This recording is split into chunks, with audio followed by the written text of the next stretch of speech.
actually having the opportunity to dip my blowpipe into incredibly hot glass and make the magic happen.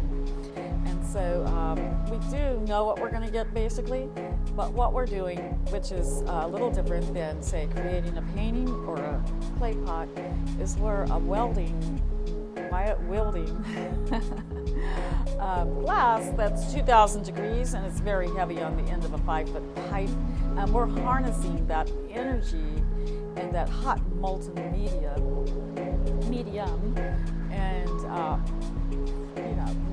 making it respond to our will with our bare hands, wet newspaper, on the 2,000 degree surface.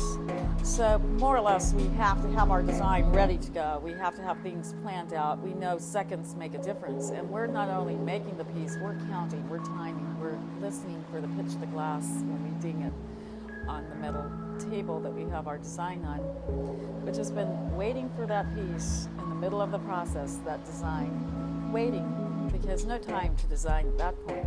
It's got to be ready to go.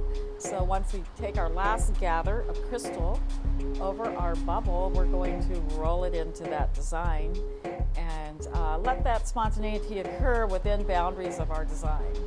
So we're making choices at that moment, but we're also planning it out well before we begin. And that's halfway through. So we've got to that point, then we're doing good, we got the design on, but we're still having to manipulate the glass, we're still having to stretch it.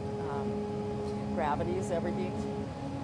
Fine little things that you do to the glass make a huge difference, and if you do make a mistake, then you spend a lot of time correcting, and hopefully the piece will come out. But mainly it's a lot of careful action, as well as spontaneous choices within a set boundary.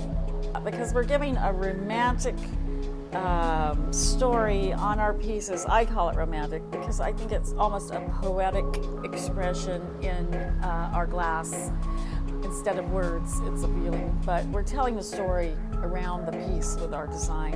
And a lot of it has the metallics, and the colors tend to line up and have a feeling of Gustav Klimt. And so it's that flavor, it's that poetic story. I say all of Midsummer Night's Dream is in our work because we do work abstract, then the viewer is allowed to participate in the imagery as well, trying to discover what he or she thinks of it too, and allows that story to continue around the piece, but also to stay alive without quite putting your finger on it. So if we do that, then we